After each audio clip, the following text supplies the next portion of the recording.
So how did Trump pull it off? It wasn't just about campaign tactics.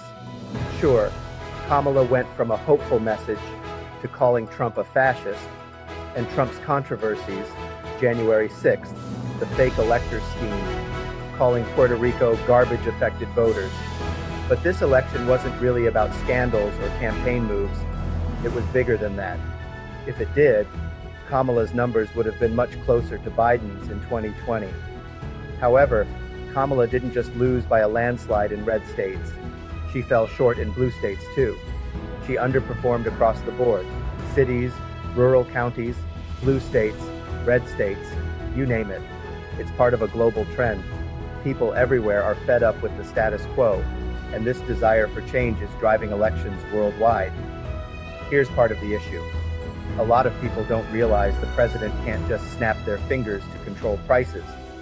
Inflation has been driven by a perfect storm of issues since the pandemic. Factories shutting down, shipping delays, labor shortages, all of it threw off the balance of supply and demand.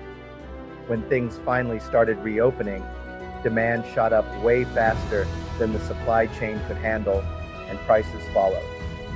Even though inflation has technically come down, essential costs like housing, medical care, and food are still high.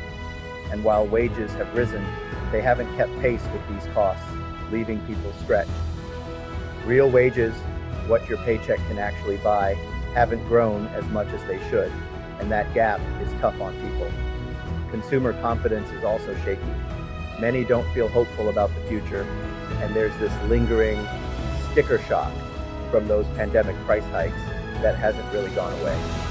Basics still cost more than they did pre-pandemic, and that frustration just builds up. Plus, global supply chains are still catching up, which means financial stress isn't going anywhere soon. With all this in mind, it's no surprise people were ready for a change. They weren't just voting for Trump, they were voting to shake things up, looking for someone they thought could take on these issues directly. The frustration with the status quo was so strong that they went all in, handing him control of the House and Senate, a full red sweep.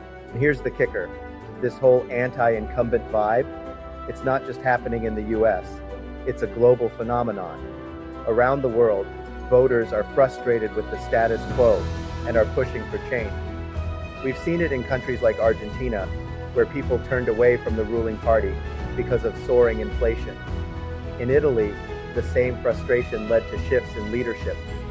South Korea, Poland, even Brazil, all have seen incumbents lose as people demand leaders who will actually address their everyday concerns. Of course, there are a few exceptions. Mexico, for example, recently saw Claudia Sheinbaum hold on to power.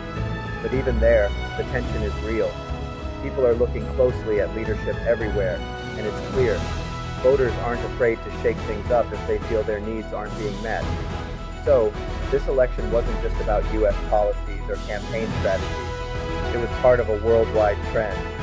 People everywhere are standing up and saying they want something different, and they're voting to make it happen.